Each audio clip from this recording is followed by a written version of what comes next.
Ojito a esta charla que os va a sorprender. Había quedado con Collins para hablar de la figura de Butragueño con motivo del cumpleaños del buitre y la verdad es que hurgando hemos llegado a unas conclusiones que lo unen a la trama del caso Negreira que os va a estallar la cabeza. Si disfrutáis esta charla, la mitad, ojito lo que os digo, la mitad de lo que la he disfrutado yo, me doy por satisfecho. Ya me contaréis.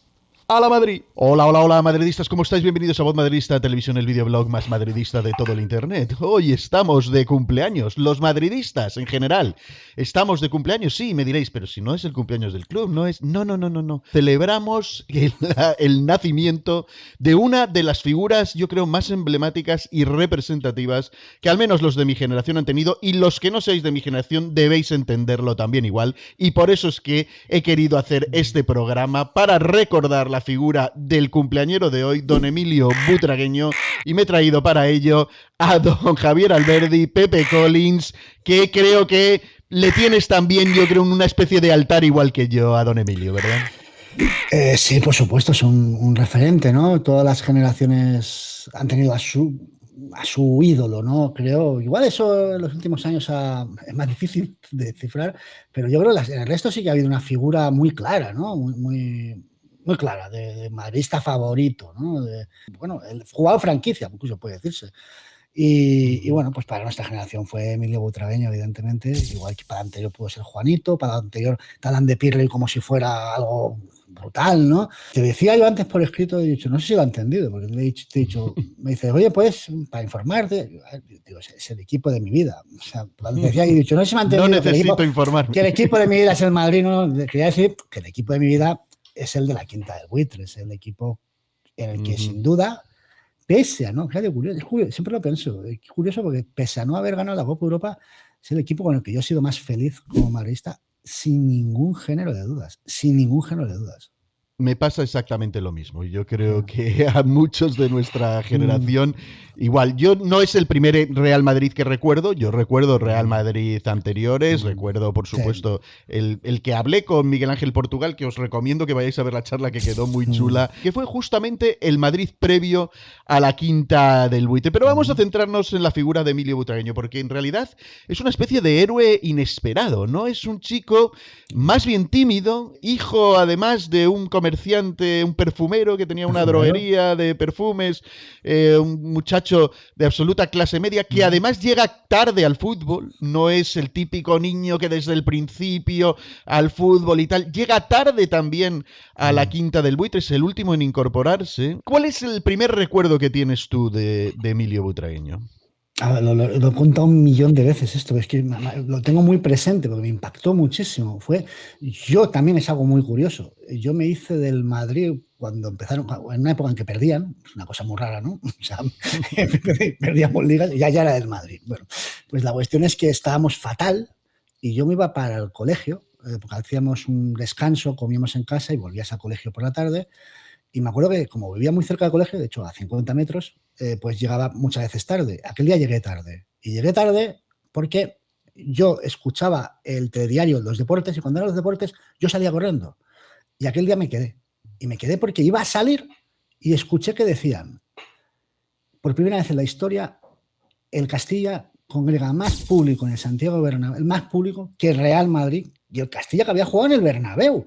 Decía, congrega más público que el propio Real Madrid. Entonces me paré, me di la vuelta, me fui para allí, me puse a ver, no sé si era Matías Prats, o que estaba, creo que sí, que estaba explicando, pum, me quedé, ¿qué es esto? ¿Qué cuentan? Entonces cuentan, es la Quinta del Buitre, y ahí es la primera vez que escucho la palabra la Quinta del Buitre. Yo no sabía quién era la Quinta del Buitre, quién era el buitre, y lo explicaron ahí, explicaron un poco, pues hicieron eco del artículo de Julio César Iglesias.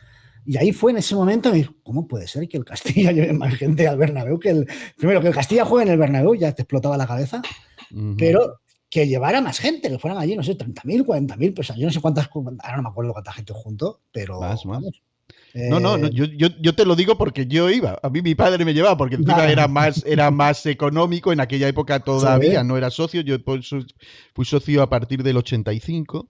Estábamos en lista de espera, etcétera. Entonces mi padre me llevaba al Bernabéu a ver al Castilla. Hubo un Castilla previo que tuvo también bastante éxito. Aquel que estaba de portero Agustín, que estaba Gallego, que estaban algunos, que fue el que llegó a aquella final de Copa del Rey venciendo a la Real Sociedad que competía por ligas, al Sporting de Gijón que estaba potente, a todo tipo de equipos y luego perdió aquella final y desde entonces el Castilla como que llamaba la atención y vino después esta generación que comienza en el juvenil, o sea, yo recuerdo, te he pasado un vídeo y se lo voy a pasar por el link por aquí a la gente de la historia de la Quinta del Buitre contada por el propio Manolo Sanchís, que dice que él, bueno, se presentan a lo de los infantiles y tal, como 200 niños y allí es donde conoce a Pardeza, que Pardeza ya era conocido porque había salido en uno de estos torneos de veranillo de que había llamado la atención y bueno, ahí es el primer contacto que hay entre dos miembros de la Quinta del Buitre. Después, estando ya ellos dos en los juveniles, apareció por allí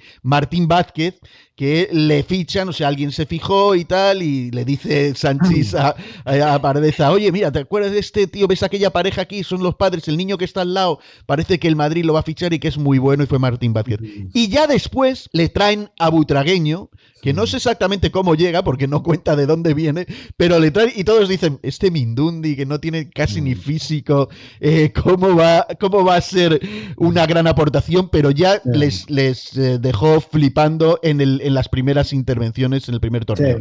Esos de ahí, que son juveniles, luego pasarían al Castilla, donde ya se encuentran con Mitchell y se forma la Quinta. Pero un tipo inesperado, ¿no? O sea, todas las circunstancias daban como para que no fuera, al menos lo legendario y la representatividad que tuvo. Un talento muy natural, no un talento tan creado, formativo, de clásicas escuelas básicas de fútbol, ¿no? Sí, bueno, él era un jugador de calle, o sea, su fútbol era absolutamente potrero, ¿no?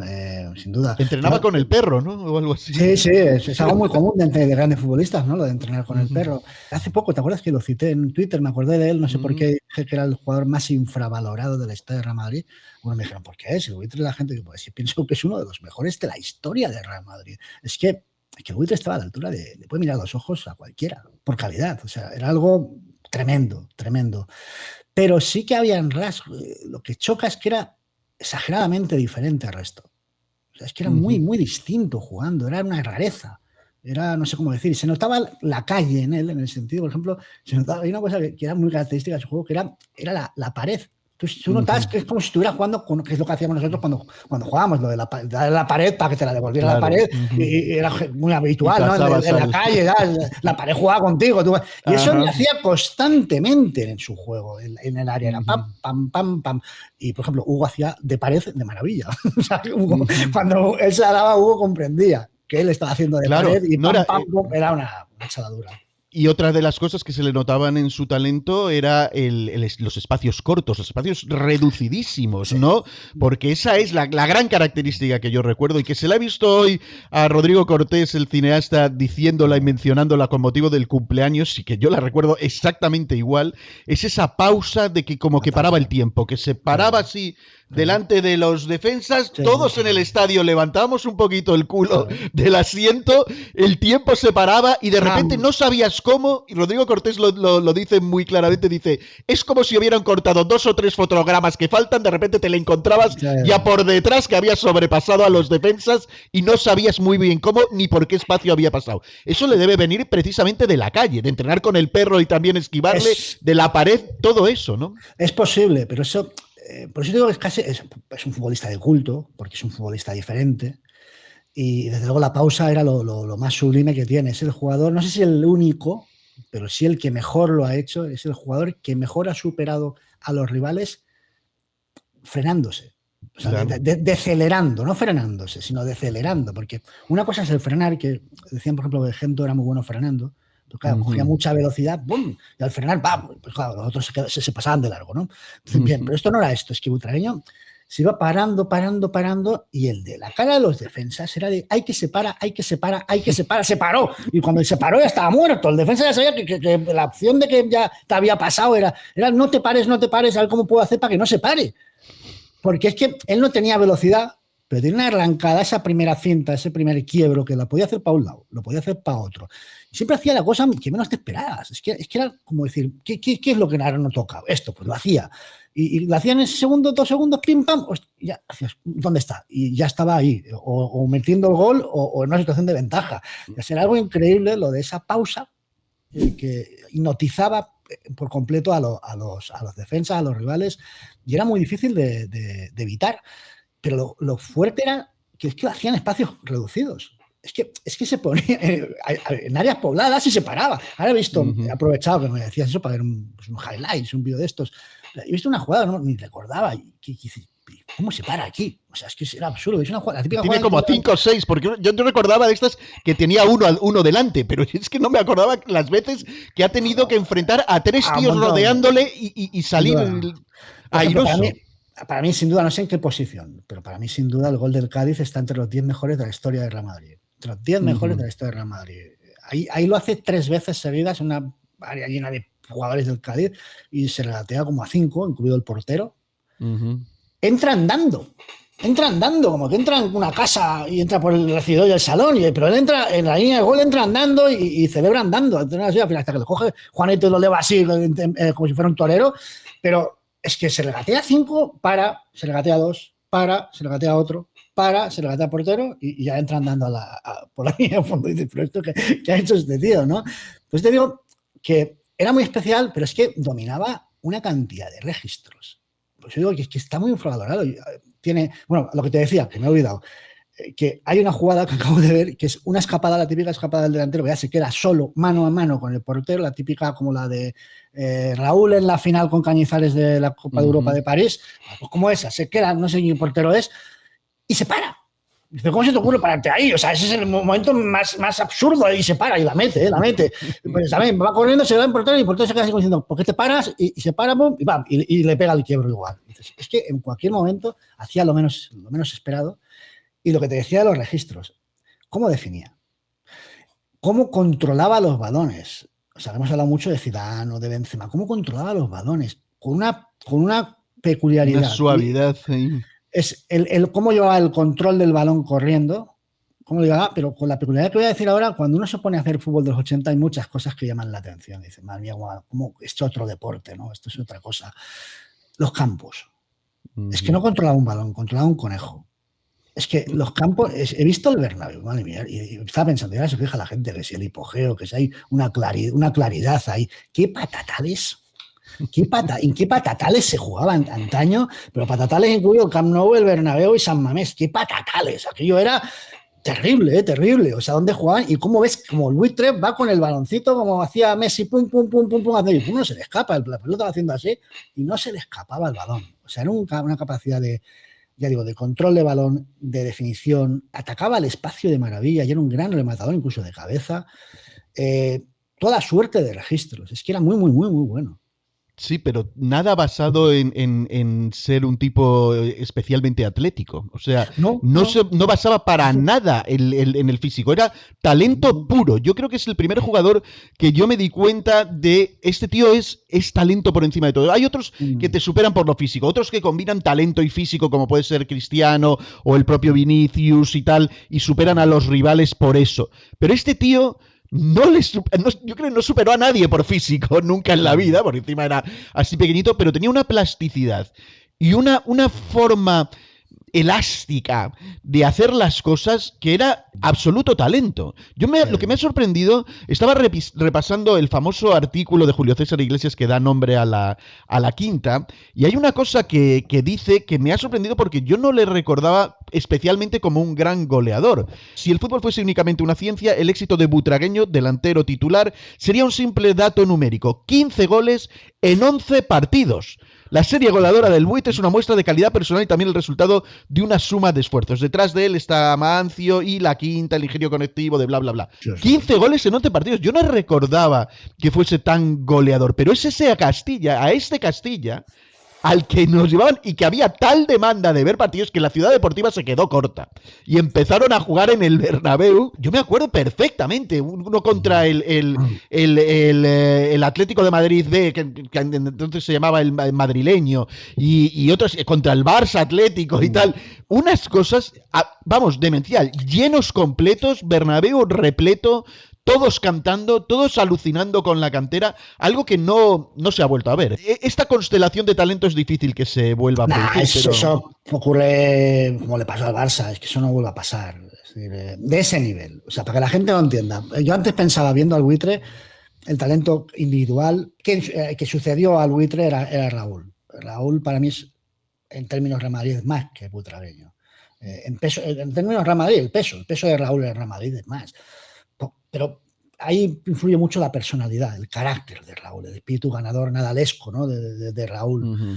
Pero Raúl no era tan bueno como Butragueño. Butragueño era, tú ves a ver, Raúl no jugaba como Butragueño ni de coña, vamos, no hacía las cosas que hacía Butragueño, no podía, no tenía esa técnica. Era muy bueno, Raúl, era muy bueno, pero no llegaba a este nivel. Es que cuando ahora la gente dice, es que ahora no suben canteranos como antes. Perdonen, señores, es que yo no sé si han visto a Mitchell, a Butragueño, a Martín Vázquez y a Sanchís, pero es que no tenemos canteranos así. Es que ni de coña los Morata, mira lo que te digo, ni Jesse, que era una cosa loca, decías, hostia, tenía la calidad de estos chicos. Es que estos eran los mejores de Europa. Es que eran los mejores jugadores de Europa. ¿No? Con diferencia, era como cuando te salen pues, el Xavi, Iniesta, Busquets, a los otros, es que eran buenísimos, pero buenísimos. Y entonces, no, sí. Claro, te salen 4 a la vez, dices, madre de Dios, 4 a la vez. Será algo tremendo, tremendo. Uh-huh. De todas formas, Di Stéfano, bueno, el que les dio todo, les conjuntó fue Amancio en el Castilla, pero es Di Stéfano el que termina subiéndoles. Al último, el que sube es a Mitchell, porque no se fijaba. Fíjate, el primero que estaba, el más mayor, el que era un referente para todos, fue el último en subir, pero enseguida se empieza a fijar todo el mundo en Butragueño. Butragueño es premio Bravo, el famoso premio al Golden Boy actual y todo eso. Yo creo que es el primero al que recuerdo del Real Madrid que lo ganase, de talento joven. Empiezan también a llegar ofertas de todas partes, de todo el mundo quiere Butragueño. Recuerdo también de ofertas luego por Mitchell del Milan, etcétera. Pero ahí, no sé, hay también ese carácter de el propio Mendoza, que era el presidente de la época, en decidir, en darse cuenta que aquí hay algo que puede aprovechar más allá del equipo y tal, sino como para dar un relato, que era algo que nos estaba faltando, ¿no? Sí, no, y porque apareció en un contexto social muy específico también. O sea, aparecen 4 jóvenes de una calidad que no era normal ni en el fútbol español. En el fútbol español no daba ese tipo de jugadores, porque ahora se habla del Barça de Guardiola o de Cruyff, pero el que inicia el cambio de juego en el fútbol español, de ese fútbol de raza o de furia. De la furia, es la quinta, no es el Barça de Cruyff, es la quinta, los que empiezan a jugar de otro modo que nunca habíamos visto. Aquí era más la garra, el empuje, pero de repente estos se ponen a jugar aquí como si fueran dibujos animados. Mendoza tiene la habilidad de fichar a los machos, ¿no? A esos más, pues con un carácter diferente a los chicos, para alguien que aportase más temperamento. Claro, Gordillo, Hugo Sánchez y Maceda fueron los fichajes aquellos de refuerzo. Que vaya calidad también, o sea, decías, vaya otros 3, ¿no? Pero conjugaron muy bien, y en una época, pues un contexto social pues ahí se iniciaba la transición en España, iniciarse la transición, en el Madrid había un fenómeno de efervescencia social y cultural tremendo con la movida madrileña, era toda una locura, y es como una parte más de la movida madrileña, la Quinta del Buitre, realmente, se puede entender como la parte deportiva de la movida madrileña, o sea, no fue otra cosa. Entonces fue algo que arrastró a una corriente social brutal. Claro, no, es un fenómeno social. Déjame te explico una anécdota, que es algo que el otro día lo pensaba, y no sabía que íbamos a hablar de esto. Yo a veces en la cocina divago sobre el Madrid, yo solo conmigo mismo, y estaba pensando, mucha gente me pregunta lo de, ¿eres del Madrid siendo catalán? Y yo siempre contesto, pues es que quitando Madrid no hay sitio en España con tantos madridistas, por Dios, es que siempre me hacen una pregunta que me sorprendo soy yo. Aquí hay 1 millón de madridistas, ¿no? Mínimo, o sea, es una barbaridad. El otro día salí a la calle y me encontré 3 camisetas de Mbappé en media hora. Entonces, ¿pero por qué? ¿Por qué hay tantos madridistas? Y la razón principal, porque hay quien puede pensar, bueno, la gente que venía de fuera a trabajar aquí, no. La razón principal de que hayan tantos madridistas en Cataluña es la Quinta del Buitre. Es que es la Quinta del Buitre. Es que fue una generación que enamoró a mi generación, pero no de los que venían de fuera, no. Es que de 8 apellidos catalanes conozco yo, que son madridistas, pero a morir. Y dices, pero esto cómo puede ser madridista. Si es aquí el señor Mas, Domènech, Pujol, no sé qué, y es del Madrid. Pues como al madrileño que le volvió loco el Barça de Guardiola. Igual. Pues aquí hay una generación entera que luego, claro, a nuestros hijos, pues se lo hemos inculcado, pero que se hicieron del Madrid por la Quinta. Pues es que la Quinta del Buitre encantó, volvió loco a media España, o a más de media España. Claro, no, yo creo que además era la esperanza que teníamos todos de que esta generación sí que ganaría la Copa de Europa. Sí. Era porque encima luego dominó, hizo sus dos UEFAs, etcétera, 5 ligas consecutivas, que es algo que no se había hecho, solo lo ha hecho el Madrid 2 veces en su historia, una con el Madrid de Di Stéfano y otra con el de la Quinta. No sé si el Madrid de Mbappé logrará esas 5 consecutivas que son muy complicadas de lograr. Un fútbol que maravilló. También, insisto aquí de nuevo, yo hice un vídeo en su momento de que sin ellos la Quinta no hubiera sido lo mismo. Mencionaba a los famosos 3 machos, esos que se ficharon, pero mencionaba también a los entrenadores clave y hablaba de Maloney, que les dejaba hacer. Maloney fue el que recomendó a los machos. Maloney había sido el último entrenador antes de que llegase Leo Benaker. Recomienda, tráete a Benaker, quiero este holandés, porque le dice Mendoza, bueno, no quieres seguir, pero ¿qué hacemos? ¿A quién traigo? Dice, tráete a este y... ¿qué necesita el equipo? Dice, un central, un tío no sé qué, y dijo Gordillo, Hugo Sánchez, tal y cual. O sea, dejó Maloney bien establecidas las bases, pero luego Benaker les dio estructura y profesionalismo. Yo he visto a Mitchell le lo decía, a nosotros nos impresionó mucho Benaker porque no habíamos visto esta forma de entrenar ni esta manera tan estudiosa de tener el fútbol en la cabeza de esa forma, claro, ¿no? Que viene de la escuela holandesa igual, o sea, esa mítica imagen, ¿no? de Benaker con Cruyff en el banquillo del Ajax, Cruyff de segundo y Benaker mirándole, pues sale el otro sin darle permiso a dar instrucciones, ¿no? Pero viene de ahí, viene de esa escuela. Y otra persona que yo creo que debería tener un homenaje mayor en un acto, ¿no?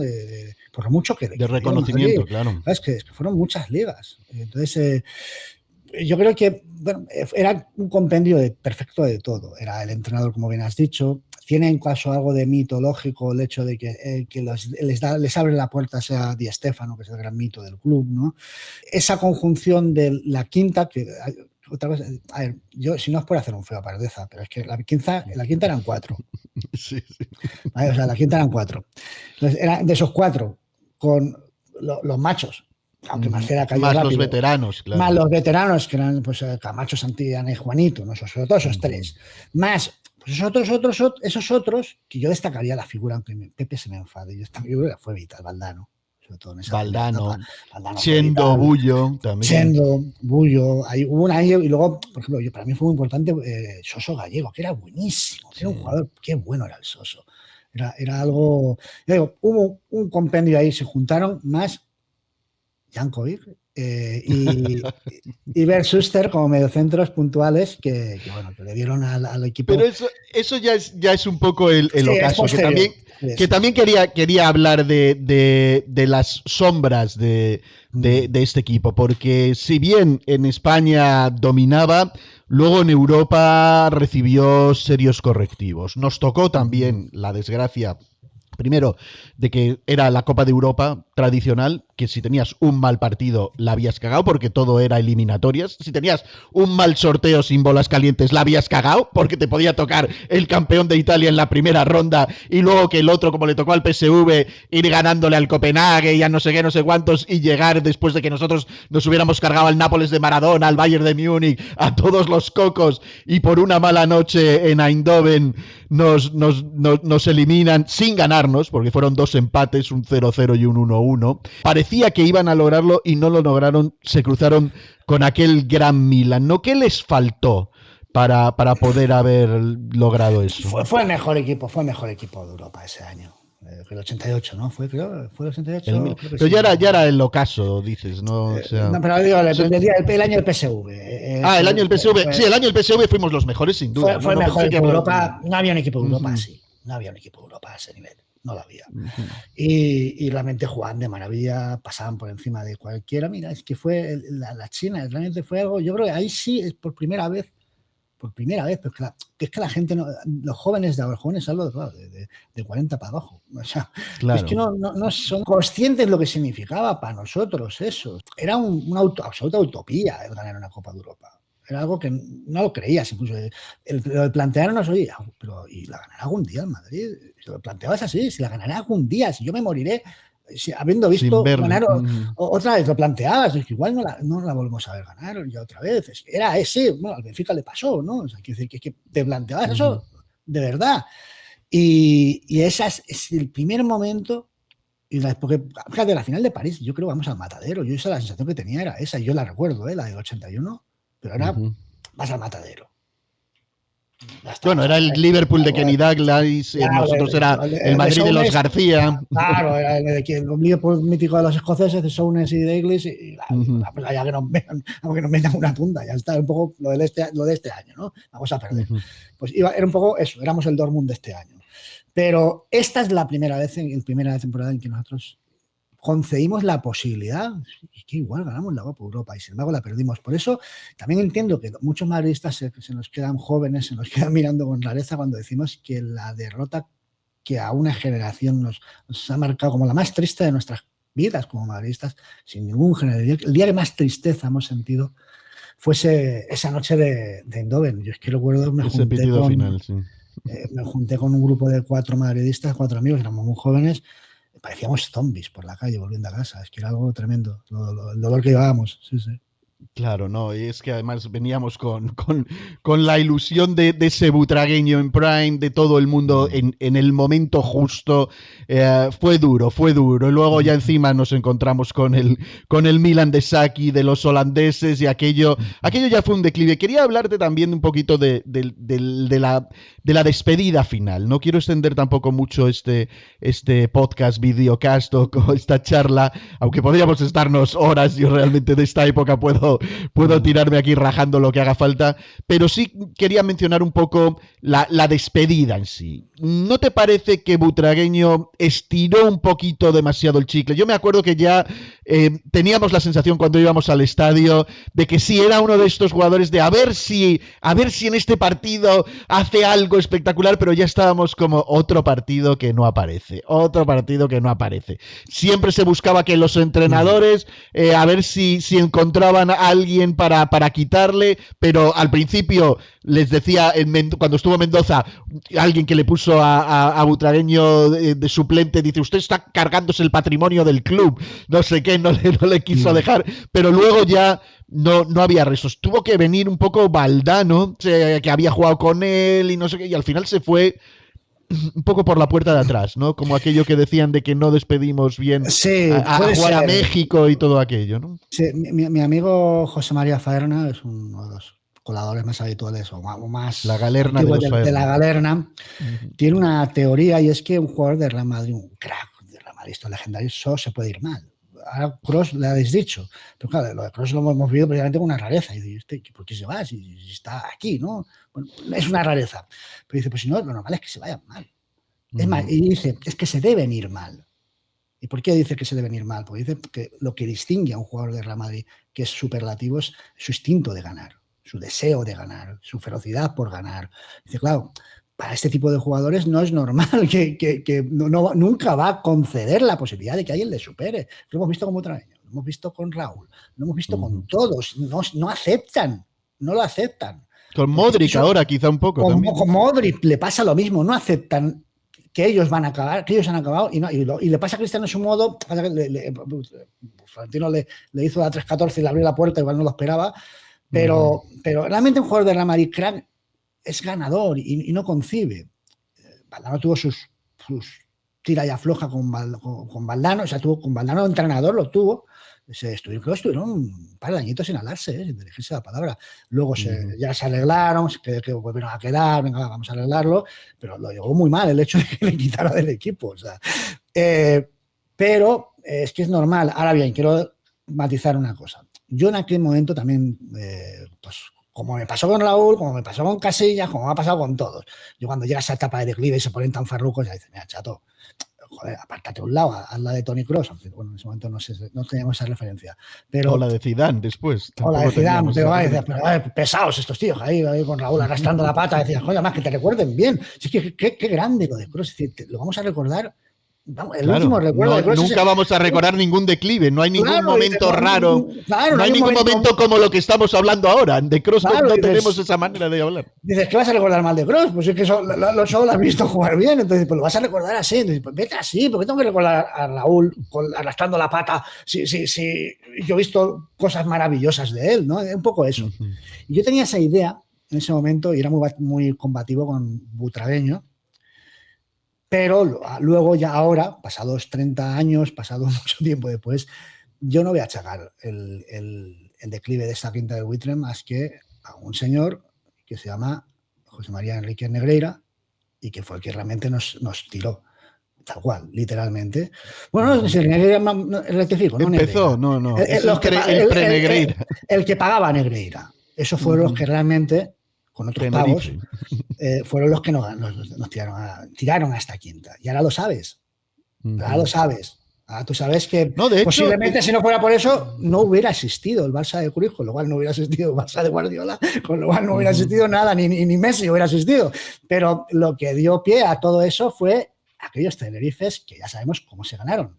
¿Vale? Entonces, eso fue lo que provocó el derrumbe de ese equipo, no el fútbol. Claro, no, yo fíjate, lo tenía apuntado aquí en la cabeza preguntarte si no crees que la quinta del buitre fue también lo que provocó que el Barça se decidiese a empezar a usar otro tipo de triquiñuelas. A lo mejor ya las usaban de antes, no les iba demasiado bien, pero dijeron, esto tenemos que ponerle freno y no podemos deportivamente, vamos a empezar a movernos por las moquetas de otra manera, y empezó lo de Puentes Leira en Tenerife. Es que claro, es lo que tú dices, no hubiera existido el Dream Team de Cruyff.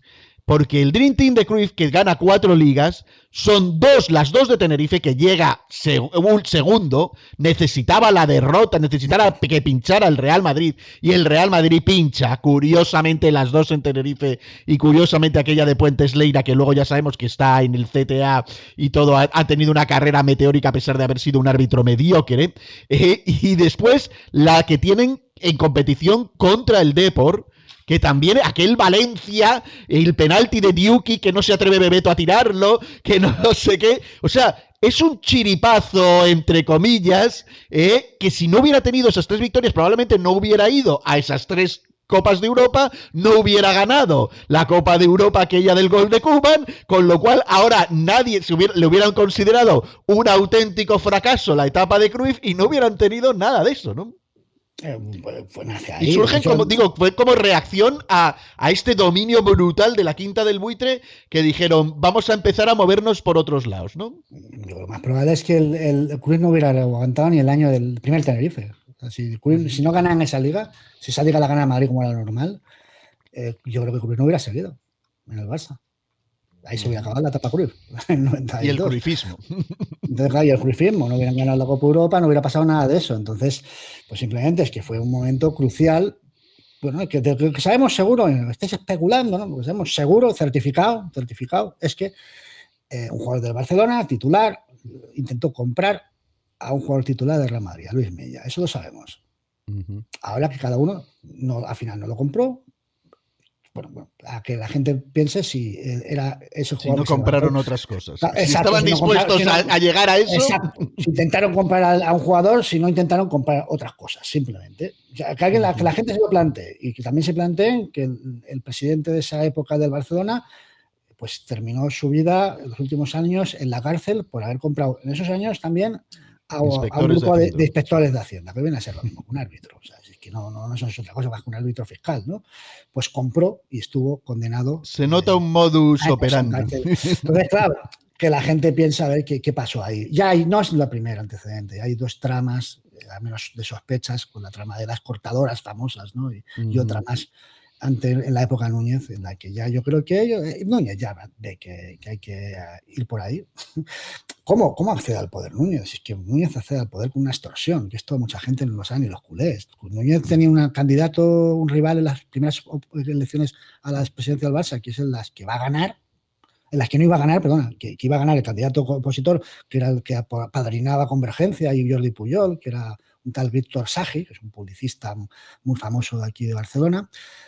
Y el publicista era el grandísimo favorito para ganar esas elecciones, y pocos días antes de las elecciones recibe un sobre con unas fotos sospechosas de Víctor Sagi, por lo visto acompañado con alguien y no alguien de su familia, y le dicen simplemente, pues tú mismo te retiras o las fotos las van a ver en toda España.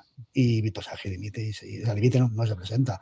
Eso era Núñez. Eso era Núñez. Tremendo. Contra eso nos enfrentamos. Estábamos hablando de Butragueño y terminamos hablando del Barça. Para cerrar, la última etapa de Butragueño, que es la etapa de directivo.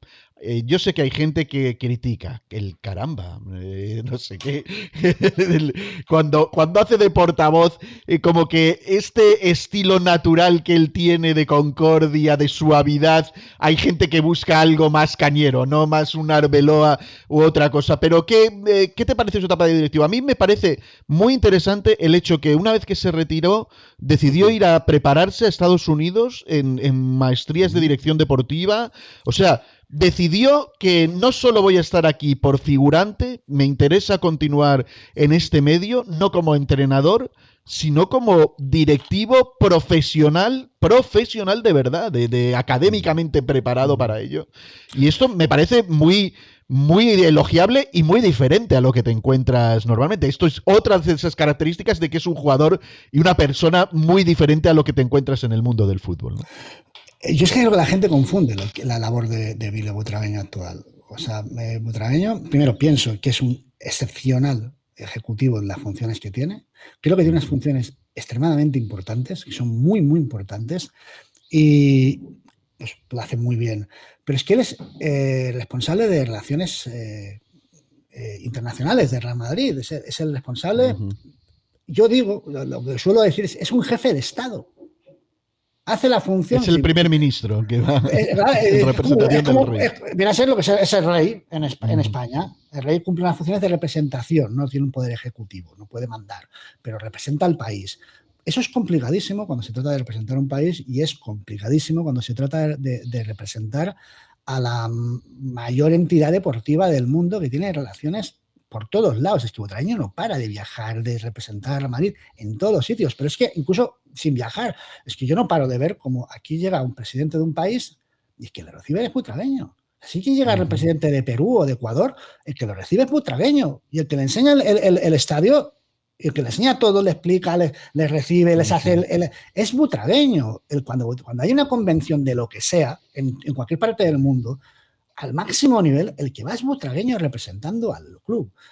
Y lo hace. Incluso a los jugadores, a Mbappé, a todos les recibe Butragueño, les enseña Valdebebas, les enseña el estadio. Claro, es la persona que representa a Real Madrid ante el mundo, porque Florentino lo hace contar 2-3 veces al año, no puede estar. Claro, y en eso es impecable. La imagen que da es impecable. Relacionarte con los mejores ejecutivos y empresarios del mundo, del planeta, con las máximas autoridades del planeta, repito, es que se relaciona con todos. Igual viene el presidente de la ONU y lo tiene que recibir Butragueño. Eso no es para nada sencillo. Y tener en la máxima posición, distinción, y enseñar el Real Madrid a la altura que merece enseñar el Real Madrid a toda esta gente, no es para nada sencillo. Y bueno, yo creo que lo hace, que es la mejor persona, y sobre todo eso te das cuenta, y yo he tenido ocasión, lo he contado alguna vez, yo he tenido ocasión de Butragueño no es así. Es que la gente puede pensar, bueno, él es así, es apocado, es que no es así. Y yo he visto una entrevista de la Galerna, igual no tendría que contar esto, pero vamos, digamos que había un antes de la entrevista, Claro, una charla distendida. Previa.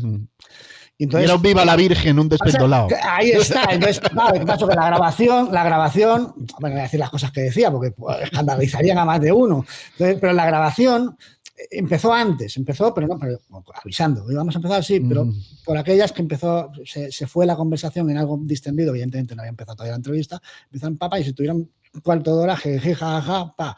En la intimidad. Es que si os digo que es Joaquín el del Betis, os lo creéis. Pero claro, es que es un tío cachondo, pícaro, o sea, como la gente, ¿cómo va a ser? Es que Butragueño, y si tiras ahí a entrevistas de su etapa de jugador, le ves en la tele, que era picarón, que era juguetón, que era un tío, cuando le ves sí que se le ve así en el reportaje de Amazon, cuando explica lo de Moloney, que le decía que venía y le imita la voz de Moloney y se le ve, es muy gracioso. Entonces, claro, yo he visto esa entrevista en vídeo y ves a un tío y de repente viene una secretaria de Real Madrid, fue de la oficina de Real Madrid, lo entrevistaban Jesús y Ramón Álvarez de Mon y Jesús Bengochea, y la secretaria le dice, Emilio, hay que empezar ya, ¿eh? Y dice, bien. Y entonces hace así. Cambia. Y haces un robot. O sea, es que era un profesional, es que estabas ahí delante de, pues eso, de un profesional que era otra persona. Sabe distinguir. Claro, pasa que la gente dice, lo ven con la marchante. ¿Y por qué no? Es que no es su función hablar. Entonces, ¿por qué habla? Habla porque es el representante de Real Madrid. ¿Y quién habla? En el Real Madrid no habla nadie. No tenemos portavoz. No hay portavoz. Porque el club ha decidido que no hablamos, que nos bunkerizamos y que no decimos nada. Por tanto, no es Butragueño el portavoz de Real Madrid. Es que tiene que ser Arbeloa. Si es que no, Arbeloa yo creo que haría muy bien de portavoz, también creo que haría muy bien de entrenador, pero Arbeloa no haría igual bien lo que hace Butragueño, ¿entiendes? Entonces, correcto. Hay que ponderar eso.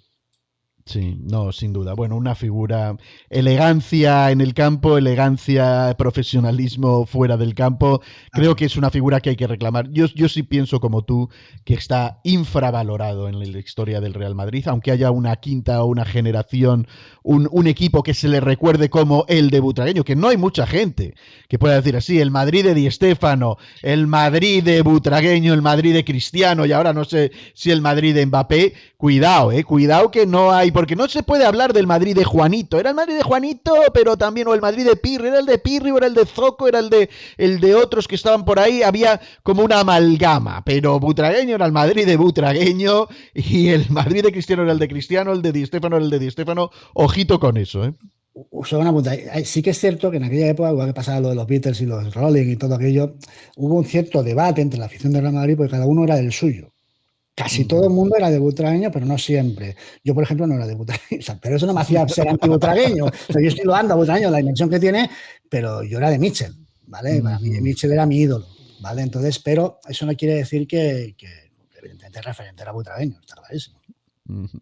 Pues muy bien, lo vamos a dejar aquí. Podríamos seguir hablando, de verdad que hay muchas cosas que hablar de la carrera del Buitre, partidos específicos, su relación con Juanito, el cómo hicieron el pase del testigo del número 7, el cómo se involucraba en todo, su labor social fuera del campo, lo que tú dices de la representación. Hay muchísimas cosas que hablar con Buitre. Emilio, si ves esto, vente, estás invitado, ven a Voz Madridista Televisión, cuando quieras, puertas abiertas, nos lo cuentas tú en primera persona, que ojalá el club decida permitir ese tipo de cosas.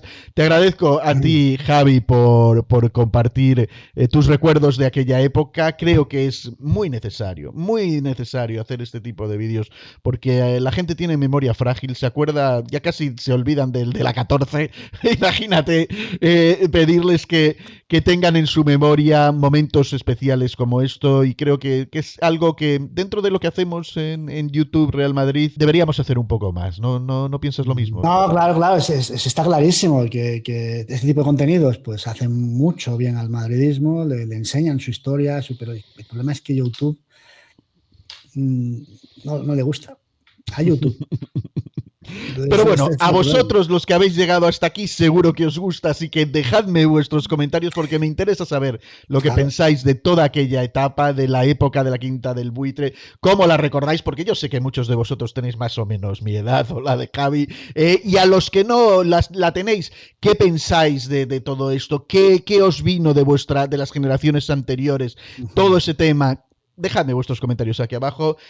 No se me olvide, id al canal de Collins a registraros como suscriptores si todavía no lo sois. También dadle like a este vídeo si os ha gustado. Compartidlo en todas vuestras redes sociales. Suscribíos también aquí a Voz Madridista Televisión, que todavía están abiertas las suscripciones. Algún día las voy a cerrar para que ya no entre nadie más y quedemos solo los buenos. Pero mientras tanto, aprovechad, suscribíos al canal si todavía no lo habéis hecho y hasta el próximo vídeo. ¡Chao! ¡A la Madrid! Chao.